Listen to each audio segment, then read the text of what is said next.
ہمارے نا بچے بہت زیادہ آسانی مانگتے ہیں۔ اقبال نے کہا لہو مجھ کو رلاتی ہے جوانوں کی تن آسانی۔ جب میں جوانوں کا مزاج دیکھتا ہوں نا کہ اتنے آرام پسند ہو گئے ہیں تو پھر میری آنکھوں سے لہو بہتا ہے۔ لہو مجھ کو رلاتی ہے جوانوں کی تن آسانی۔ ان کا وجود اتنا آسانی کا ماحول لینا چاہتا ہے، ذرا سی بھی کوئی تکلیف آپ دیکھ لیں، لائٹ بند ہو جائے تو مصیبت کھڑی ہو جاتی۔ کسی جگہ چند منٹ کے لیے، آدھے گھنٹے کے لیے ٹریفک بند ہو جائے تو مثلاً کیا ہو جائے گا، لیکن یہ کہ طبیعتوں میں تلخی، اور جب وہ گاڑیاں آہستہ آہستہ چلتی ہیں تو ایک دوسرے سے آگے بڑھنے کی وہ شدت، وہ ہمارے مزاج میں ایک دوسرے کے بارے میں دل میں بڑے بڑے جملے، کیوں؟ اس لیے کہ ہماری طبیعت آسانی پسند ہے، ذرا سی بھی کوئی رکاوٹ ہم نہیں برداشت کرتے، تھوڑی دیر کے لیے ٹھہرنا پڑ جائے ہمارے لیے بڑا مشکل کام ہے۔ آپ ہمیں ہماری مرضی کے خلاف کوئی بات کر دیں تو ہمیں بگڑا ہوا سمجھیں، ہماری طبیعت میں وہ آسانی ہے۔ یہ آسانیاں انسان کو پھر بڑے بڑے کام نہیں کرنے دیتی، پھر انسان کمزور پڑ جاتا ہے، پھر وہ کوئی کسی انقلابی تحریک کا کبھی حصہ نہیں بن سکتا۔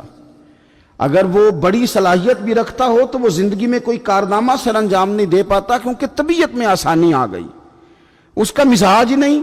جس بندے کو گرمی زیادہ لگتی ہے وہ کیسے آگے بڑھے گا؟ یہ سیٹھوں کے بیٹے، مالداروں کے بیٹے، پیروں کے بیٹے، بڑے بڑے جناب مشائخ کے صاحبزادگان، الا ماشاءاللہ، آگے نہ بڑھنے کی وجہ کیا ہے؟ صرف یہ ہے کہ طبیعت کا تقاضا یہ ہے کہ ایک آدمی نے رومال پکڑا ہے، دوسرے نے جوتا پکڑا ہے، تیسرا گاڑی کھول رہا ہے۔ جب آپ اس قدر زیادہ ان کو آسانیوں میں مبتلا کر دیتے ہیں، پھر ان کے لیے جہاد کرنا، میدان میں نکلنا ممکن نہیں رہتا، وہ عادی نہیں ہوتے۔ امام حسن اور امام حسین رضی اللہ تعالی عنہما نے جہاد اس لیے کر لیا تھا، بچپن میں ہی 7-8 سال کی عمر تھی تو ماں 3 دن روزے رکھوایا کرتی تھی، وہ 3 دن روزے رکھتے تھے، اور افطار کا وقت آتا تھا تو جو کچھ پکا ہوتا تھا وہ بھی اٹھا کے غریب اور مسکین کو دے دیا کرتے تھے، تو انہیں تو عادت تھی بچپن سے ہی۔ پھر اس لیے ایسا نہیں ہوتا کہ وہ کھانا نہیں پکا تو بچے نے موبائل توڑ دیا ہے، اس کی مرضی کا آج گھر کے اندر جو ہے وہ کھانے کا سامان موجود نہیں تھا تو اس نے ٹی وی توڑ دیا، اس طرح پھر نہیں ہوتا، پھر وہ گھر کا نقصان نہیں کرتا۔ ہمارے مزاج میں جو بے پناہ آسانی ہے، مرضی کا کھانا ہے، مرضی کا پہننا ہے۔ اب ہمارے کپڑے پرانے نہیں ہوتے، اب ڈیزائن بدل جاتا ہے۔ اب وہ کہاں چونکوں میں وہ لوگ بیٹھے ہیں جو جوتیاں گانٹھا کرتے تھے، اب کہاں وہ وقت گیا کہ جب توڑے میں ڈال کے سارے گھر کے جوتے لے جائے جاتے تھے اور ان کو گانٹھا جاتا تھا۔ شادی کا موقع اور خاندان کی شادی کا موقع، لیکن گھر کے سب لوگ جوتا پالش کروا کے ڈالتے تھے، نیا نہیں خریدتے تھے۔ اب تو جوتے پہننے کا موقع ہی نہیں آتا، اتنے جوتے پڑے ہوئے ہیں، کون سا چھوڑا جائے، کون سا پہنا جائے۔ یہ تن آسانی ہے، یہ غفلت میں مبتلا کر دیتی ہے، یہ غفلت میں۔ میرے رسول کریم صلی اللہ تعالی علیہ وسلم رات کو آرام کرنے کے لیے تشریف لے گئے تو حضرت بلال حبشی رضی اللہ تعالیٰ عنہ فرماتے ہیں کہ کسی صحابی نے نا آج موٹا گدا لا کے دیا، کہا حضور کی پشت اتھر پر نا میں موٹے بان کی چارپائی کے نشان دیکھتا ہوں، تو یہ گدا آج میرے کریم کے نیچے بچھاؤ، یہ بستر آرام دے۔ حضرت بلال کہتے ہیں میرا بھی بڑے دنوں سے خیال تھا، میں نے وہ ڈبل کر کے نا بچھا دیا، حضور نے آرام کیا، میرے دل کو بڑی تسلی ہوئی۔ صبح محبوب تشریف لائے، فرمایا رات میرا بستر کس نے بچھایا تھا؟ عرض کی حضور میں نے بچھایا تھا۔ فرمایا اٹھا لو، آج کے بعد نہ بچھانا، مجھے تو نیند بڑی گہری آئی ہے، میرے کئی نفل رہ گئے۔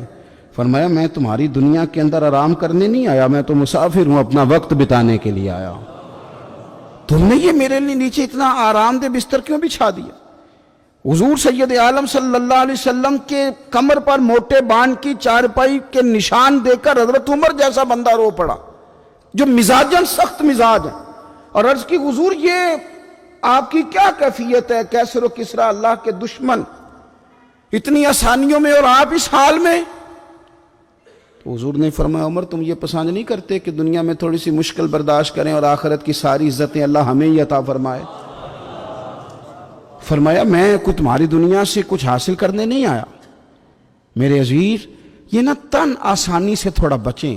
غفلت کی بنیادی وجہ یہ ہے ہم نے اپنی مرضی کا کھانا ہے، اپنی مرضی کا، یعنی بہت ساری چیزیں ایسے ہیں جن کو ہم ناپسند کرتے ہیں، حالانکہ سیدہ عائشہ صدیقہ رضی اللہ تعالیٰ عنہ فرماتی ہیں کھانا پک جاتا تھا، کریم نے کبھی نہیں فرمایا مجھے ناپسند، کبھی طبیعت نہ چاہتی تو چھوڑ دیتے تھے، لیکن کبھی ہم نے عیب نکالتے نہیں دیکھا۔ بھائی تن آسانی ہمیں غافل کر رہی ہے، ہم سوتے ہی اس بستر میں جو سویرے آنکھ کھلنے نہیں دیتا، ہم نے اوڑھ ہی وہ والے بستر لیے ہیں، ہم نے کمرے اس طرح بند کیے ہیں کہ وہاں تو ہوا مشکل سے آتی، تو آواز کسی کی کیسے آئے گی؟ دادا آوازیں دیتے رہے، فجر کا وقت ہو گیا، والد کہتے رہے، مؤذن نے روز اذان پڑھی، پر چونکہ ہم نے کمرہ ہی بڑا آرام دہ بنایا تھا، ہم نے قریب کوئی چیز آنے ہی نہیں دی۔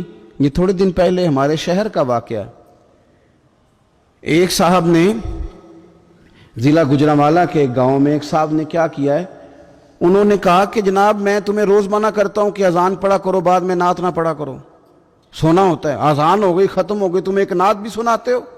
اسی بات پر اس شخص کو باہر بلایا اور گولی مار دی، بندہ مار دیا تو میری نیند میں خلل واقع کرتا ہے، تو وہ تو ابدی نیند سو گیا ہے، تو کیا آپ ساری عمر جاگتے رہیں گے؟ آپ کو بھی سونا ہے، آپ کو بھی جانا ہے، قبر میں پہنچنا ہے۔ یہ غافلوں والی جو زندگی ہے نا، یہ تباہ کر دیتی ہے، تباہ۔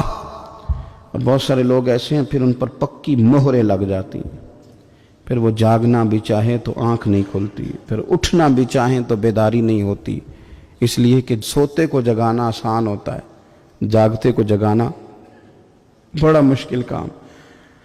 حضرت ابو بکر صدیق رضی اللہ تعالیٰ عنہ امیر المومنین ہیں، آپ نے کبھی آسانیاں دیکھی ہیں؟ گورنر کے گھر میں، وزیر اعلیٰ کے گھر میں، وزیروں کے گھروں میں کیا نظام ہے، کیا جناب دنیا ہی الگ ہے۔